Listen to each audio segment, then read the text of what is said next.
Tech Talk with Matthew Dickerson. Matthew Dickerson. Tech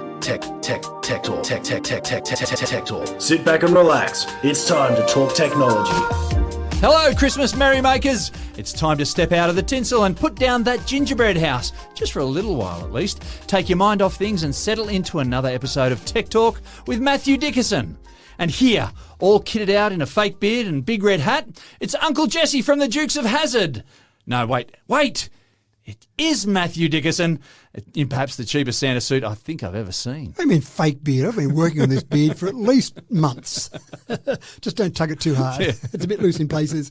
So I'm in the Christmas Comes out spirit. in tufts. We've got Christmas. If people will listen to this podcast on the day it comes out, Christmas Day is overmorrow. I like using that That's word. a lovely word. It is, yes. The day after tomorrow is technically known as overmorrow.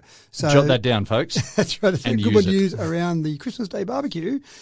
And I've got a bit of a Christmas present, but because it's just before Christmas and people won't get a chance to get it, I'm going to run this Christmas present over the next 4 weeks.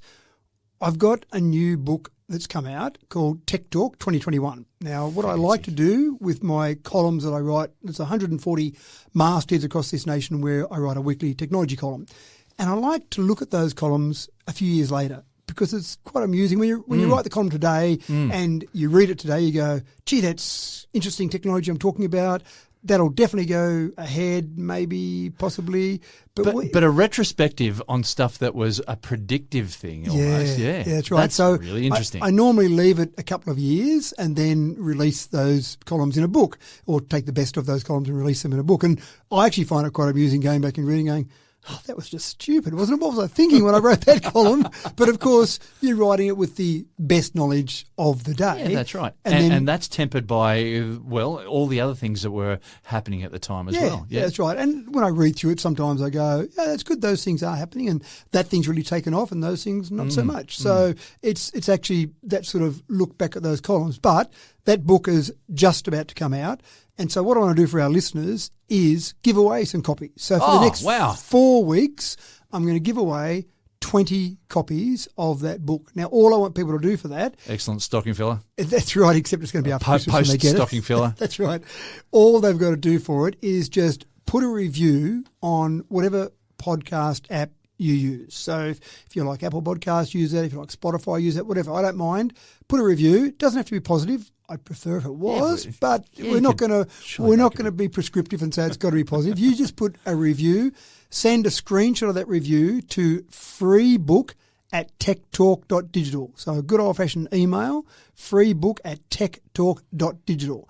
Send that screenshot, your name and address, and at the beginning of February, you'll get a lovely copy of that book. It's about 200 pages long of the best of columns going back for Tech Talk 2021. An awesome retrospective. Yeah. So that's good. In the Christmas spirit, although sure it would be nice to do that 4 weeks ago. But look, Boxing Day can last many days, surely. Surely, that's right. Yeah. And it's a nice little surprise after Christmas, a month after. Oh, look at this. I just got this free present. So send those in, the first 20 each week. I'm not going to give your New Year's resolution out there, for listeners, could be to read more stuff about tech. Yeah, there you go. In a retrospective sort of fashion.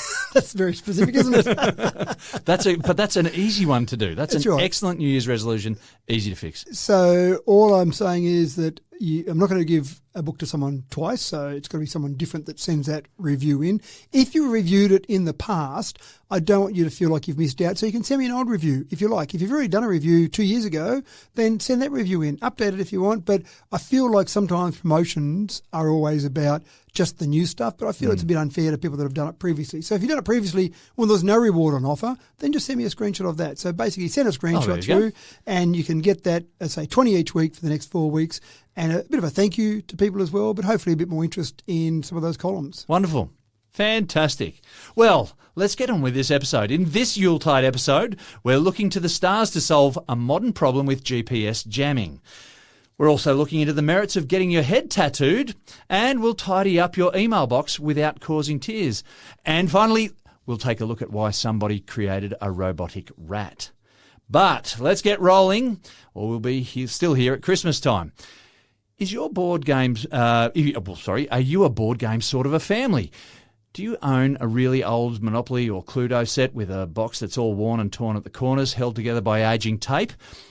Are the ancient classics like chess or backgammon more your style? People have been into board games for thousands of years, and there's a surprising collection of them from the Bronze Age sitting on dusty shelves just in museums.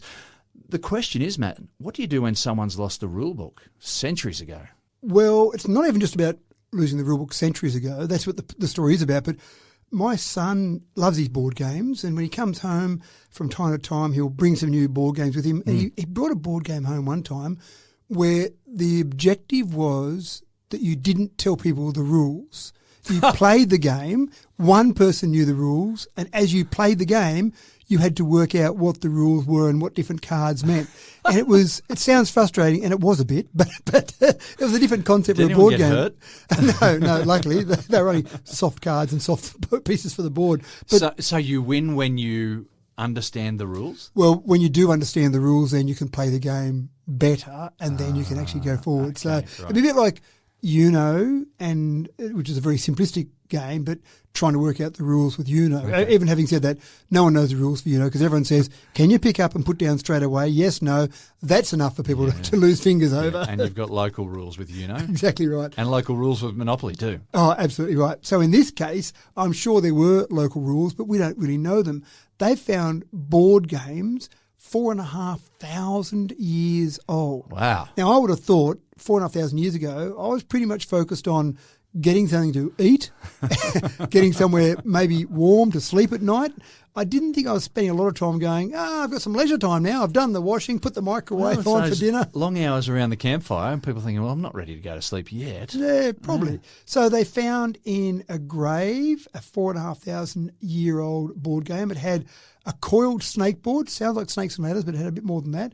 20 spaces, 4 dice, 27 pieces that you move. And so people that found that went, that's an interesting one. I wonder how that works.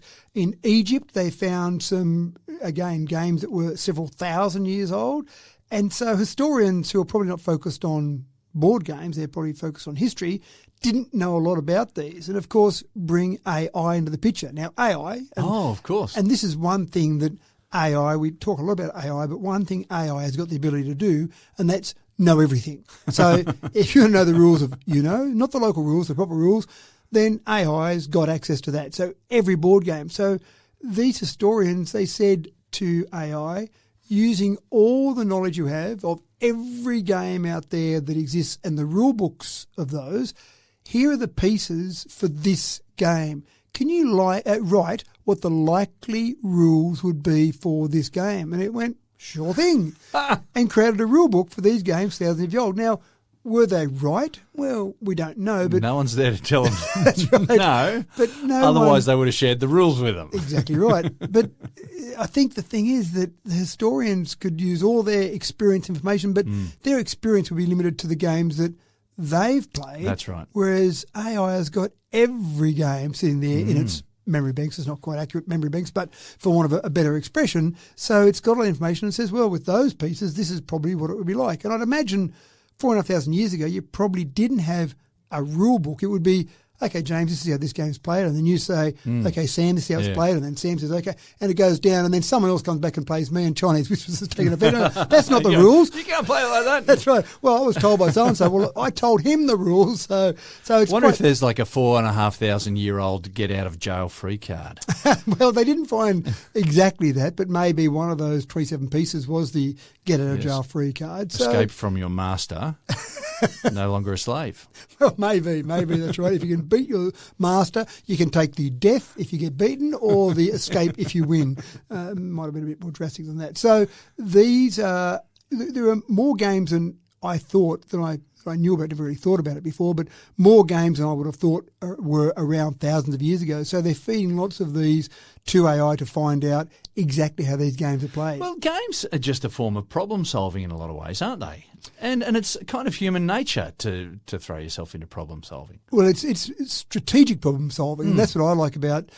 I'm not a big fan of games that are just straight chance, although you might argue something like Yahtzee, which is obviously very much based on chance. When you've got, but you still choose what Correct. options you're going to take through that. Snakes and ladders might be a form that is just wear it. Yeah, because you haven't got many choices. You haven't got a lot of choices. You move that many spaces and you either go up or down, so that's it. So I do like games where you've got a bit of strategy involved. So you're right, it's problem solving, it's strategic, it's something, and again, some of the great conversations you have with people are sitting around playing games and just chatting, especially if you've got someone you haven't seen for a while and it might be a bit stiff at the beginning. You can play a game and still chat away. Yeah, so it's a form of social connection. Yeah, that's. I'd absolutely say that definitely with games. So if you've got an old game out there, you can't find the rule book, just go and ask AI. If it doesn't know, it'll make them up for you. Do you know, it'd be great to see like a game that you're sure that AI wouldn't have been able to read the rules for. See if it can come up with the rules for that game and see how close it gets. Well, actually, that's interesting because my son has created a game, a card game,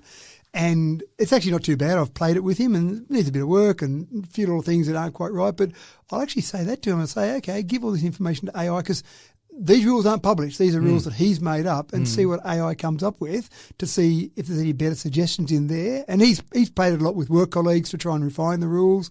And I'm sure that's what happens with games. You keep refining it by playing it. Well, I remember as a teenager, we bought a game called The History of the Second World War, and literally it took you the length of the Second World War, about 6 years, just to get through the first round.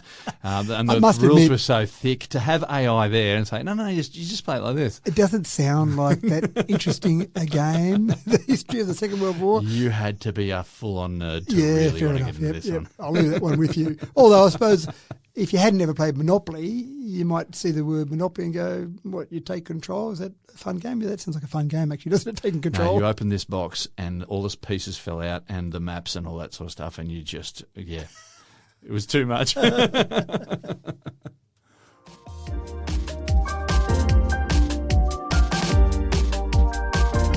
So it seems that ripping fossil fuels out of the ground and setting fire to them isn't the only tax on our ailing planet. There's another environmental woe from the fossil fuel industry that you may not have been aware of. In our hurry to find and trap new oil wells, it seems that oil companies over the last 150 years or so haven't been so diligent in sealing up the ones that they've finished with.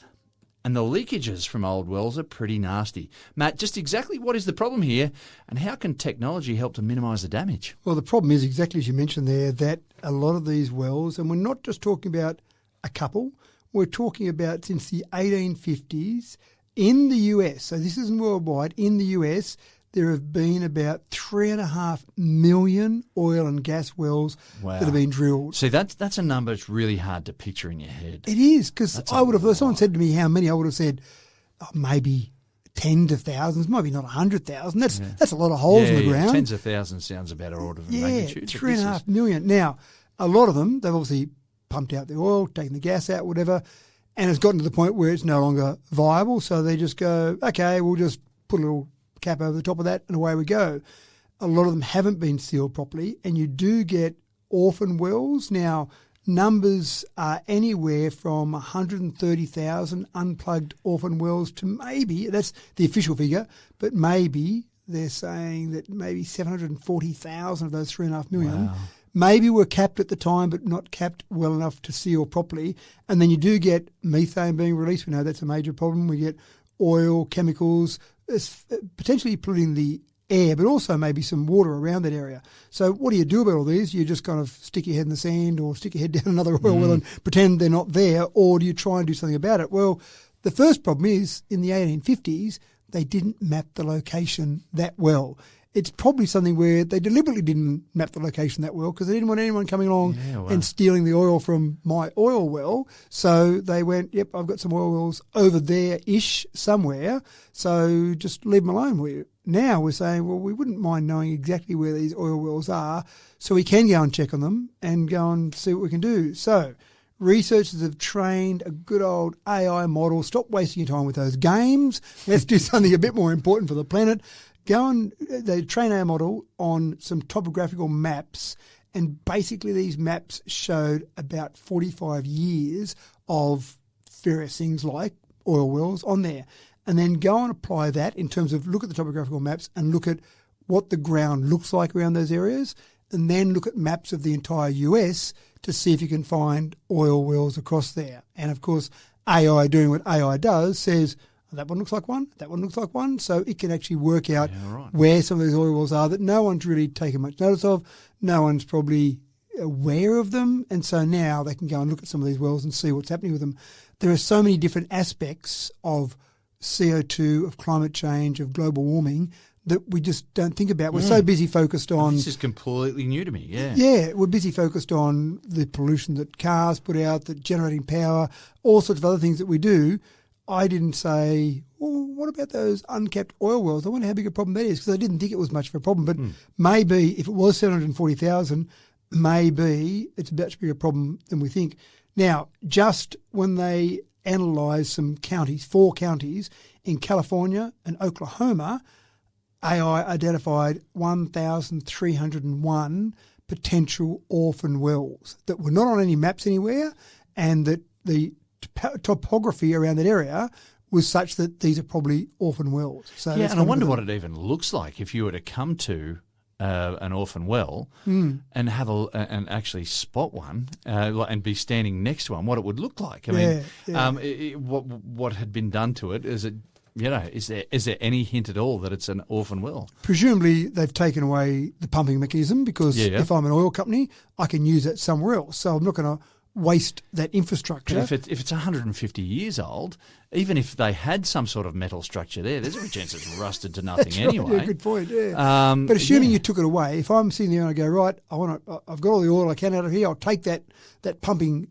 machine away and I just stick a bit of concrete or a bit of a slab over the top of that, and off we go. And then, as you say... Yeah, or it could have just been clay or whatever, and now it's covered with some dirt that just bubbles every now and then. That's right. Something bubbles up out of it that no one takes much notice of. And someone says, oh, yeah, I know there's a bit of a smell over there. Yeah. Don't know what it is. And you don't think about it. So anyway, it's another way that we're able to slowly address some of the things that we've done to this planet in a pretty short time frame. We seemed to go for many thousands of years, didn't we, before we started really getting drastic with it.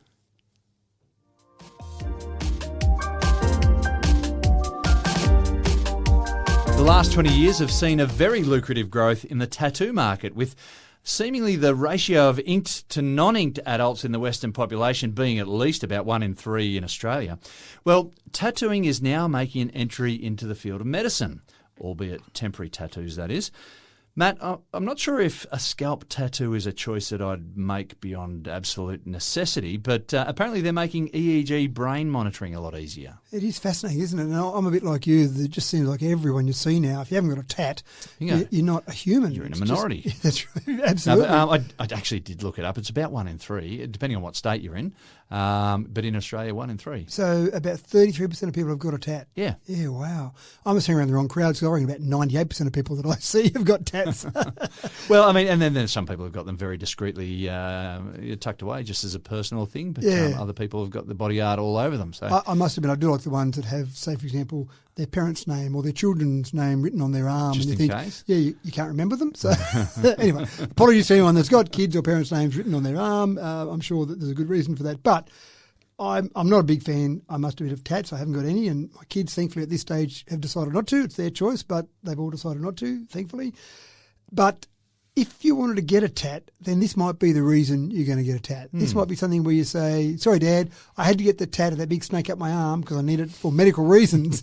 And this is a little bit different. You can actually get, rather than stick on an electrode onto your skull, have your head shaved. And yeah, it comes with a sort of a glue that gets stuck onto you. For anyone who's had one of these, echocardiograms, yeah. Yeah, so you get basically wires and gels that stick on there, but they're finding, as you said, a temporary tattoo can be used to then connect up and actually read these EEGs more accurately than sticking on some of the electrodes. So if, for example, you were detecting conditions or diagnosing conditions like epilepsy, brain tumours, if you had a head trauma, for example, then sometimes you will get an EEG.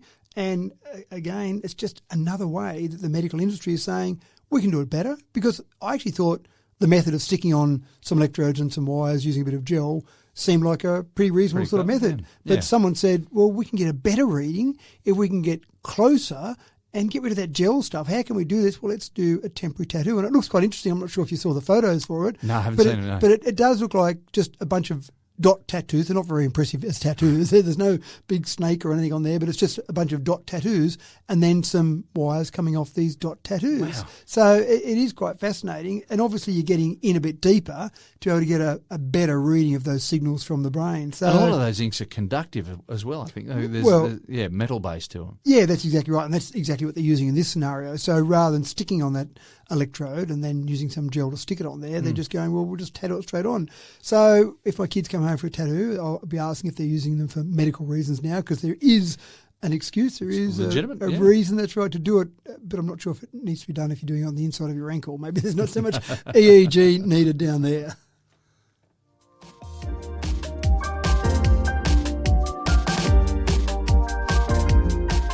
When you are completely reliant upon GPS for your navigation, then you are highly vulnerable to jamming attacks and left up the metaphorical creek, shall we say.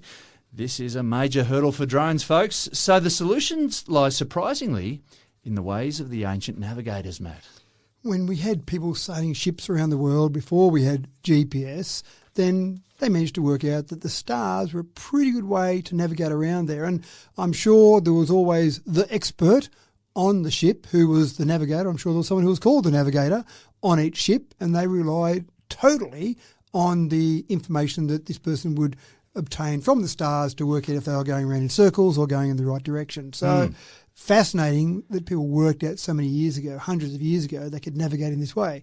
Of course, we're all very lazy now. In fact, sometimes I find myself, if I'm in a new city or even a new country and we jump in the car or we get in a taxi and we go somewhere, if someone then said, well, can you get us back? I'd go, I've got no idea how we got here, because I just relied on my phone to tell us how to go. If I didn't have my phone to get me back, I would be completely lost, because you don't take much notice of the visual cues. You used to look at buildings and street names and you'd work out how to get back. But now I find I've lost that skill. I don't know, how do you go with knowing directions with the position of the sun? Are you okay with all that? Well, I probably don't take much notice, because See, this I'm is using the thing that interests me, because intuitively I always know where north, south, east, west is, just by the position of the sun, knowing what time of day it is. Which is a bit harder at night time. It is hard at night time. I get you that. But, yeah. But I don't think I take notice, because I just rely so much on the phone, and I just go, I'm going there, I'll follow that. Even if we're walking somewhere, I'll just follow that along. So sometimes I go for a run early in the morning if I'm out in a foreign country, just to do a bit of exercise.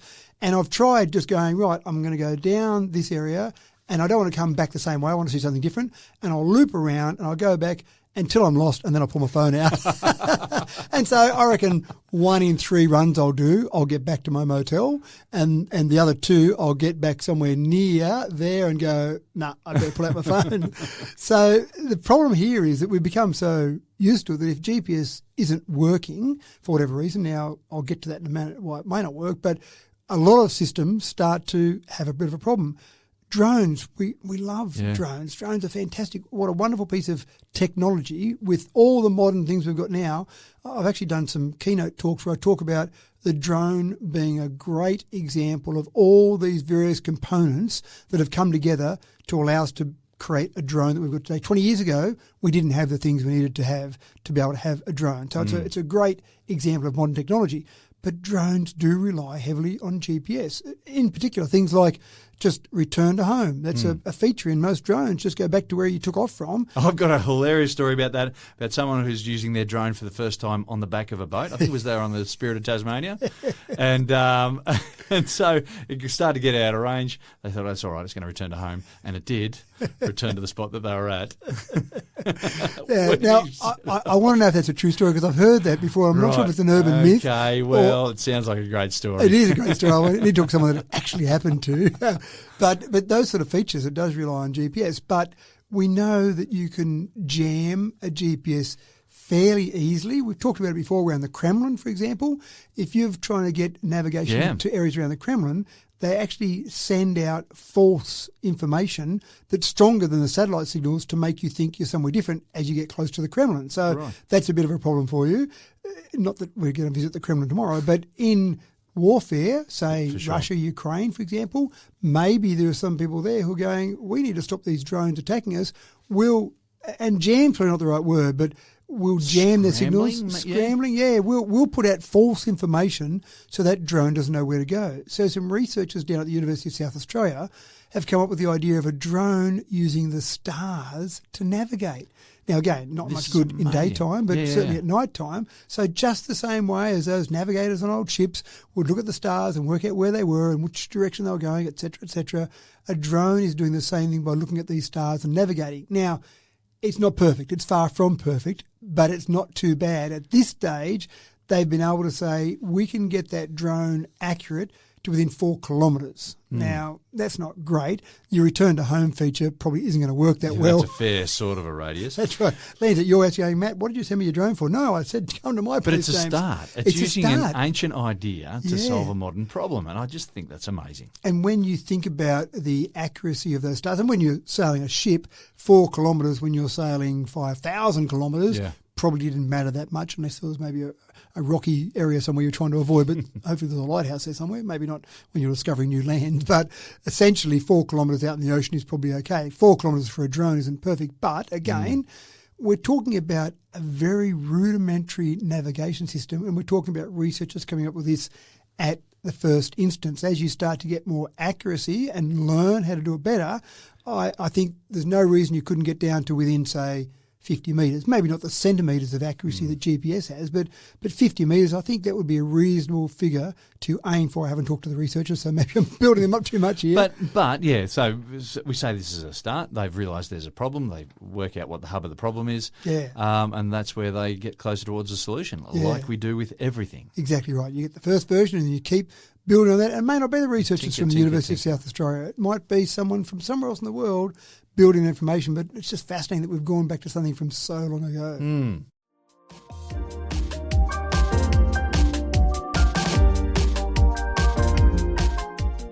Free Tech Talk book giveaway. Here's your chance to grab a free copy of the latest Tech Talk compilation book in 3 easy steps. Step 1. Listen to any Tech Talk episode, like this one right now. Step 2. Leave a review on your favourite podcast app. Step 3. Email a screenshot of your review to freebook@techtalk.digital with your name and address. The first 20 emails each week for the next 5 weeks receive a free book. Don't wait. You are listening to this podcast right now. Leave a review and send that screenshot to freebook@techtalk.digital. Tech Talk, your gateway to the tech world.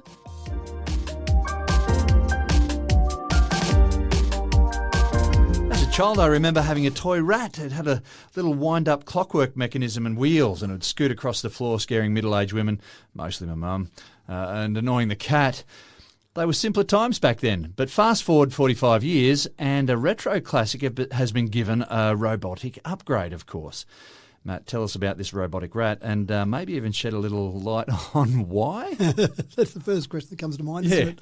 So someone's gone, oh, we've got to have a robotic rat. Yeah, and more than a robotic rat, it's got to have a bit of AI, because let's face it, if it hasn't got AI, it's not going to be talked about by you and I. So that seems to be the thing at the moment. The Beijing Institute of Technology in China has decided that a robotic rat is required. Now, part of the reason here is, it kind of sounds good but bad, they're using a lot of rats for scientific research, and often those rats are isolated because they're doing different things to different rats. So they get a bit lonely. Now, that sounds lovely. They're trying to make these rats a little bit less lonely, but they're probably exposing them to various things that maybe aren't the nicest things they're being exposed to anyway. So maybe they're trying to be nice to them while they're not being so nice to them. But what they're doing with AI is they're getting these rats, and again, as you mentioned, they've got wheels on the back, they can move around, they've got little arms at the front.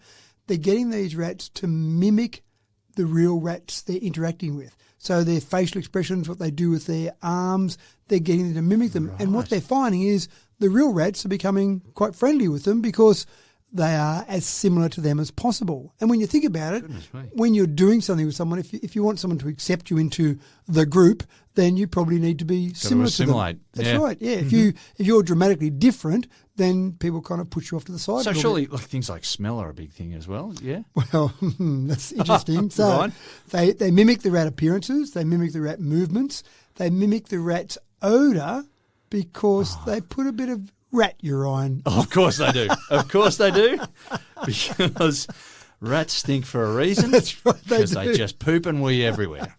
So that's it. So that maybe makes them even more acceptable. And maybe, I don't know this one for a fact, but maybe they use a bit of the urine from the rat they're putting them in with, so it does really feel like a comrade, because you smell just like me. You must be okay. So they've done some trials, they've done some tests with this, and again, these real rats are quite friendly. They've got an onboard camera on the robotic rat, so they can see exactly how the interaction goes without humans hanging around. So, so they're training a rat army to take over the world? Possibly, that might be part of it. I thought it was quite simple. I thought they were just trying to be nice to the rats. But I think part of it as well is to see the next step.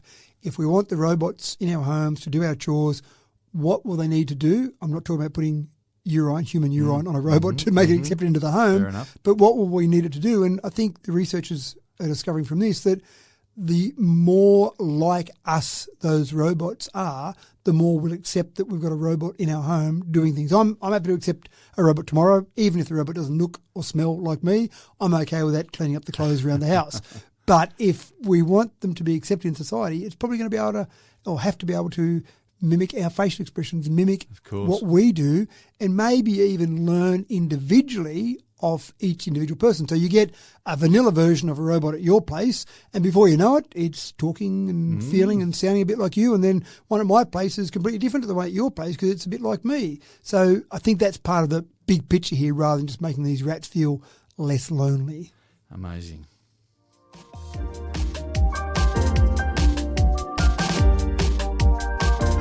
Modern prosthetics are moving at a rate of knots.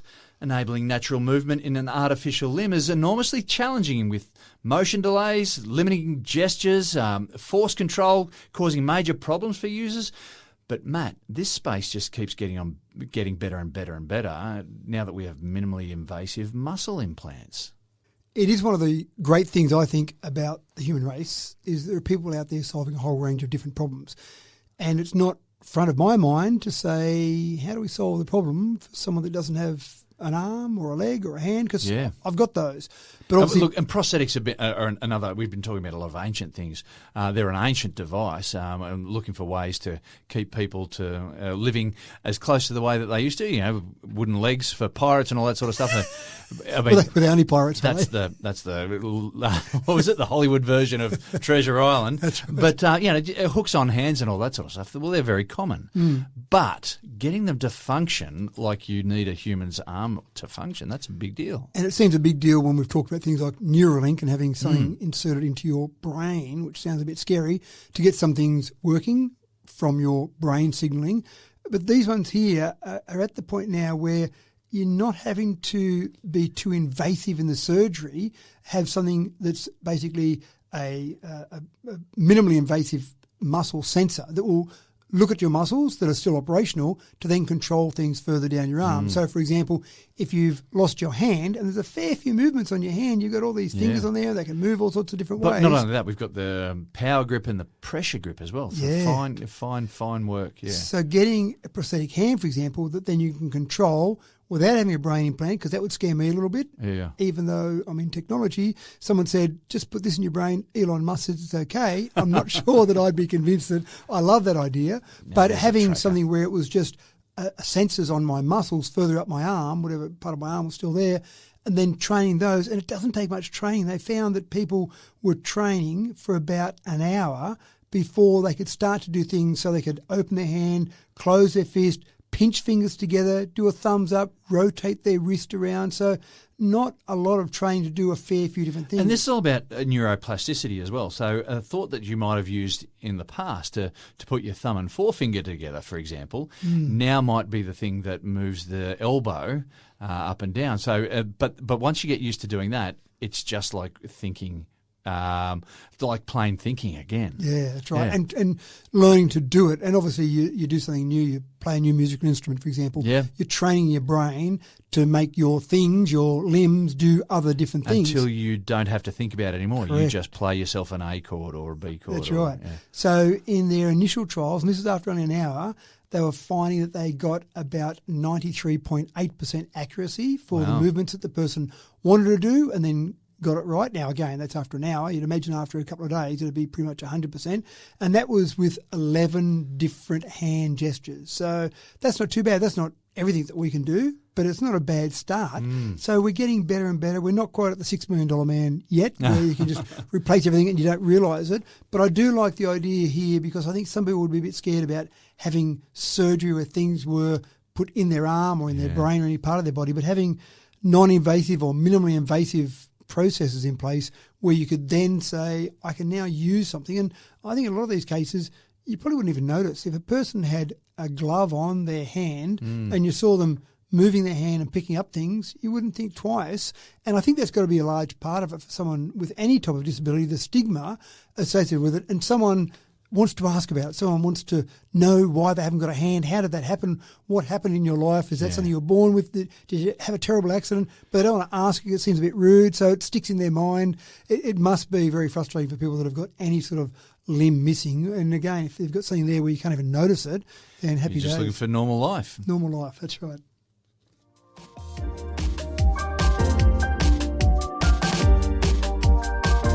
If you have a walking aid, or heaven forbid you're confined to a wheelchair, crossing the street, particularly broad streets, must bring on some high level of anxiety. Consider crossing even at the lights. Sometimes that little red man gets the jump quite early and the changeover just isn't enough time to finish the job. Is it any wonder that pedestrians with mobility issues are much more likely to get cleaned up by impatient drivers at crossing lights now? Well, not in Vienna at least, Matt. Well, you know that I've come back from Japan recently, and Japanese people are very obedient at traffic lights. And Australians are not. Australians are not. And I must admit, when I go to Japan early in the morning when there's not much traffic around, if I'm out for an early morning run, I will get to the pedestrians and I look and I see no cars on the road anywhere, and there's a little red man there staring at me and I go, I can't do it. I can't stand here and wait. I got to go. Now, I do get some death stares from people around me, but I have joked with Japanese people that they could improve their productivity dramatically if they just went when it was safe to do so. Now, sure, some people might get hit by cars. We'll just take that on the chin. But essentially, people are very obedient there. But the traffic lights are not particularly smart. And when you think about traffic lights in most places around the world, apart from Vienna, you've got some sensors underneath the road, so it detects that a car's parked there, and you've typically got a button, or after COVID, maybe some sort of sensor that a person's sitting there. But it doesn't really know how long you take to get across the road. No. It doesn't really know how long those cars are taking to get there. It just goes, I know I've got a car there, and there's some people there. That one's got so much time. Now go to this one for so much time. End of story. But surely, without relying on Japanese people to be disobedient and break the rules, if you had smarter traffic lights that actually not only detected how many people were there and how many cars were there, but how long it took for cars and in particular pedestrians to get across the road. Well, I've got to say I'm fairly able-bodied, but there are some that where I've started crossing the road and that red man started flashing before you've gotten more than 3 steps. And I thought, well, yeah, that's right. If you're on a wheelchair, good luck to you. That's right. Wheelchair, walking frame, walking stick, anything like that at all. And we know once the light goes green for those cars, they're Get on going. the road. That's right. It's your fault for being on the road. Yeah. So the idea here is that you've got cameras that detect where people are at, so that the traffic lights will change. And let's face it, it might be the other way as well. You might have a few people standing there and they're all able-bodied and they go across quite quickly, and then it's still green little man and no one's walking across. And again, what a waste of time that is for the car sitting there. So, and I don't go the other way, by the way. If there's a red light for the car, I don't go that one. So I think this is just the first level where we need to get to, where we need to start saying, let's get a bit more productivity out of our humans by saying, let's not stand around and wait at traffic lights all this time. Let's make them more efficient by actually analysing the traffic that's going across there. And of course, AI is sitting behind all this, checking out the numbers, looking at the areas there, and then making the changes as they go. The other thing I do love is when they've got countdowns on them. So when you see it come up 10, 9, 8, etc., so you know exactly how long. Can I get across there in 10 seconds? Yes, go for it. No, I can't. Just stay here. I do like the traffic lights, and they're not everywhere. There's not a lot of places I've been to that have got the countdown, but I do like the numbers that count down. It just seems to make so much more sense. Yeah.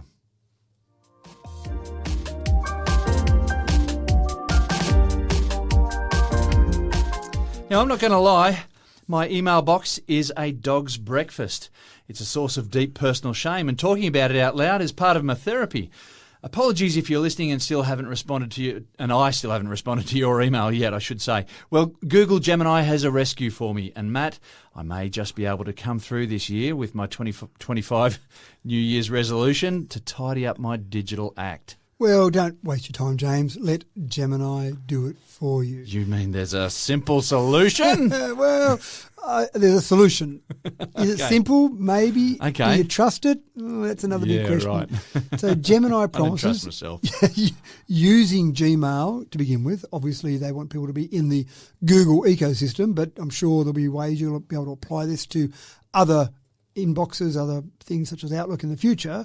But the whole idea here is that it will promise to manage your email for you in a more efficient way, in a few different ways. For a start, it'll work out whether that email is time dependent today, this week, this month, so it can shuffle those around depending on when it needs a response. James, I've got this on this afternoon. Can you give me an answer? There. Don't let that sit there for a week and then come back and go, oh, I missed that one. If it's something that needs to be done today, let's put it at the top. Let's deal with it today. The other part that it does is it says, who are your important emailers? These people are. Let's put them at the top. And these other ones for that other offer for a pair of heated socks in the middle of summer in Australia, then maybe we could shuffle those ones down to the bottom. And the third thing it does, which I absolutely love, is it says, James, this is a long email. Matthew sent you a whole bunch of stuff here. You don't need to see all that. Here's a summary of that email Matthew sent you. There you go. You can have a quick look at that and see whether or not that's enough for you. Or when you catch up with him at dinner tonight, you'll be able to say, yeah, I didn't mind that email you sent me about the blah. Let's paraphrase a little bit. That's right. That's great. And I go, oh, that's good, James. That was a long email I sent you. I'm impressed you had the time to read it. Anything for you, that's fine. Do you know, well, I'm a shocker for this because I'll start replying to an email and I'm the guy who gives the long email back. Right. So I'm going to apply this to my inbox, right? I'm with it now. So I think we do need to get better at managing our inboxes because we do sometimes miss the important ones because sometimes we do get so many things and we subscribe to that thing because one day we might need that product or we get put on various subscription lists that we didn't even ask to get put onto. So you do get lots of stuff that comes through.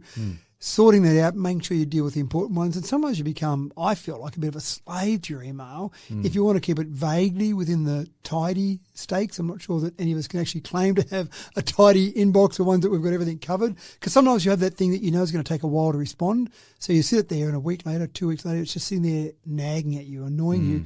Gemini, just go and answer that one for me, will you? Just maybe let me read it before it goes back. But I think we're going to see more and more of this where we've got some tools, some AI tools helping us out in just managing, well, all our communications, but in the beginning, definitely our inbox.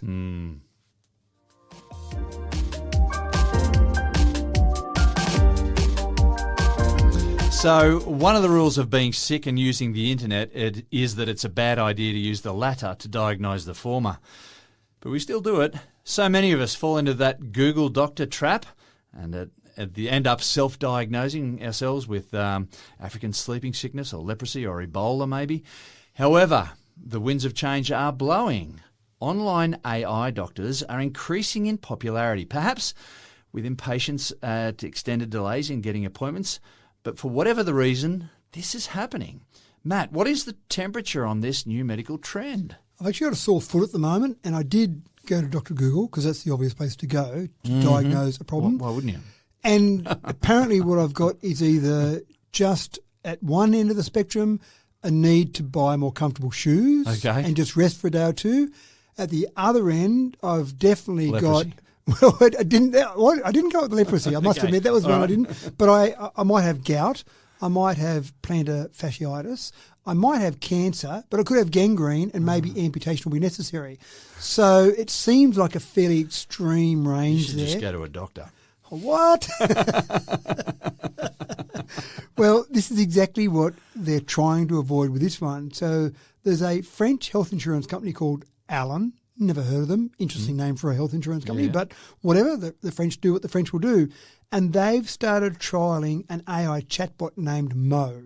And so far, they've been able to do a few thousand messages and just basically do the initial diagnosis for some of their clients. So people that are insured through them, when they've got a problem, they come through and they talk to Mo. Now, they don't know that Mo is a chatbot.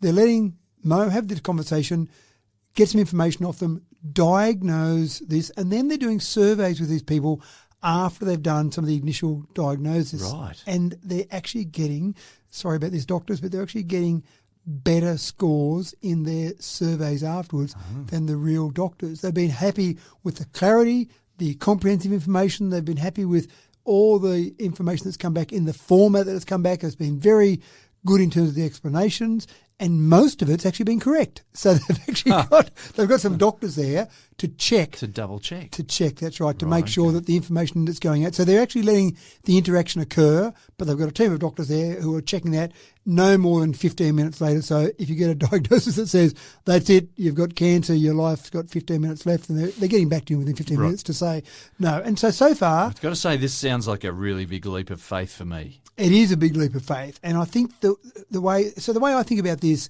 is that when I go and see my doctor and say I've got a sore foot, then my doctor has potentially these 50 different problems. He's got all the ones that I've mentioned and a bunch of others, including leprosy. And so then the doctor will start to ask me a few more questions and might have a feel around of my foot. Have you been hanging out in leper colonies? That's right. That's one of the obvious questions I'll get.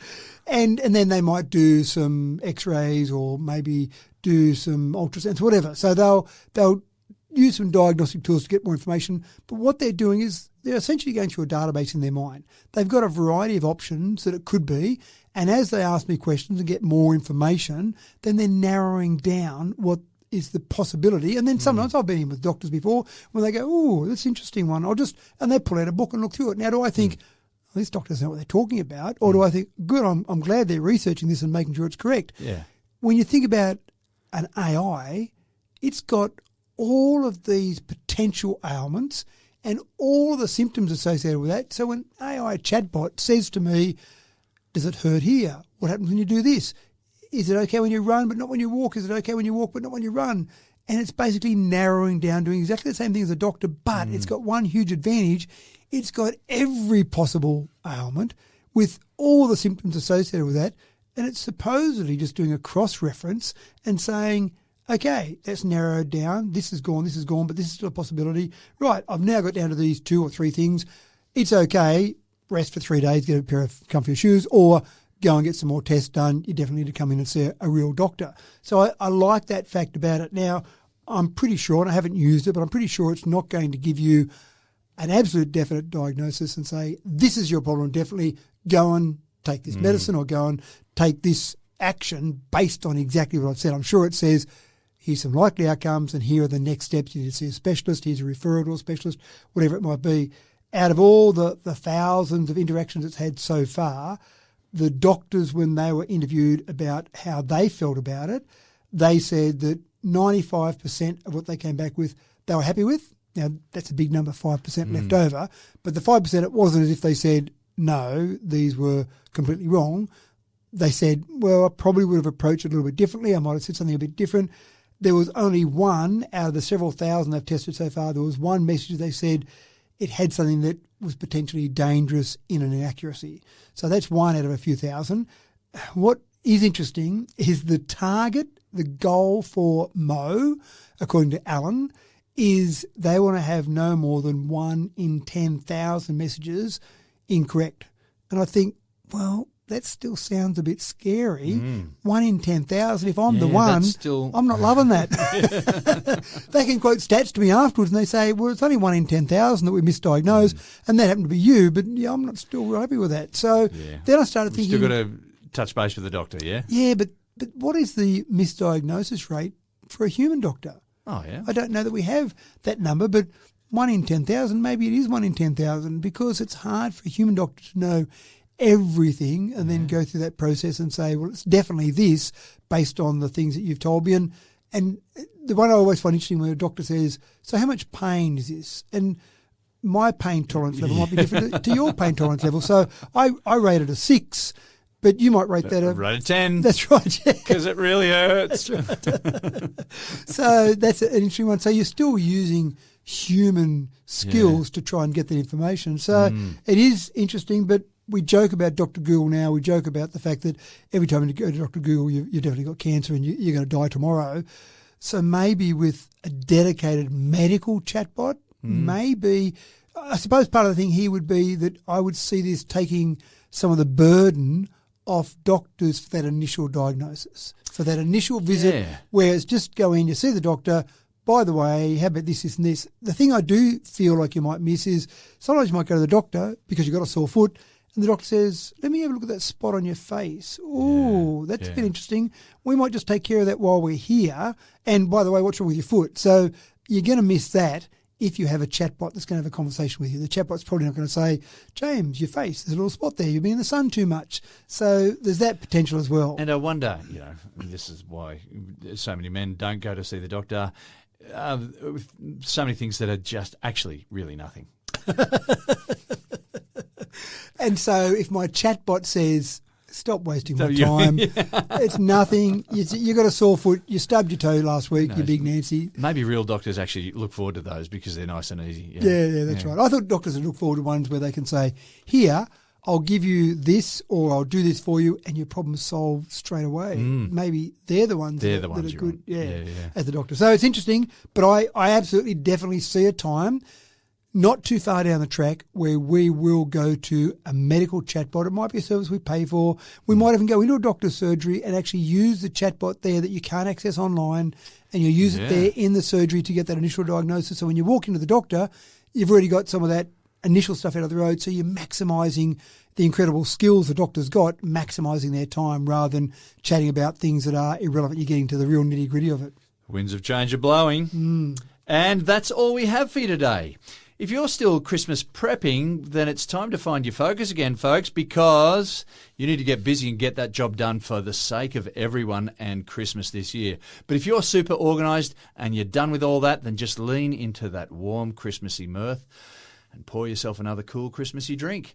But no peeking at the prezzies until it's time, folks. Merry Christmas, Matt. May your lounge room abound with messy unwrappings and tech gadgetry knickknacks. How many of the 20 items in our 6G for Christmas have you looked at, thought about? Because I must admit I did send that to my kids and they promised me. I want most of them, so I'm not buying them for other people because I'm expecting to get them myself. Well, I have said that to my kids and I know I've got some coming. I don't know which ones out of that. And there's some that I want to buy for myself, but I'm going to wait till after Christmas Day and see how I go there. It's a game of patience, isn't it? Oh, it is. It in is. a society where we get instant gratification. I'm going to get some instant gratification shortly because I'm going to sit in front of my computer. I'm going to wait for those first 20 reviews to come in. Free book at techtalk.digital. Bingo. And wait for those so I can give away 20 free books. And that'll make me feel good because it is actually quite nice giving presents to people. So it is. Spirit of Christmas. Thank you for your wonderful efforts this year. Merry Christmas to you, absolutely. But Merry Christmas to all of our listeners. Thank you for tuning in. We put a lot of time and effort into this, and I love the various bits of feedback we get throughout the year. But at this time of year, as at any time of the year, why can't we be friendly the whole time of the year? But Merry Christmas, everyone. Thank you for tuning in. And absolutely, we'll have lots more fun stuff for you after Christmas. And I look forward to hearing people that got some of those presents off the 6G for Christmas guide. Thank you, people, for tuning in to Tech Talk with Matthew Dickerson. We're not done for 2024 just yet, though. There's another Monday to come before New Year, which makes us the gift that just keeps on giving. I'm your host, James Eddy. Merry Christmas to you all.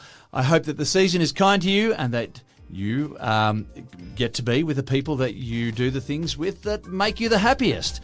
And even if Christmas isn't your thing, I hope you get a little time to enjoy to yourself and with your family. Also, do the things that make you happy. You deserve it. Take care. We'll see you again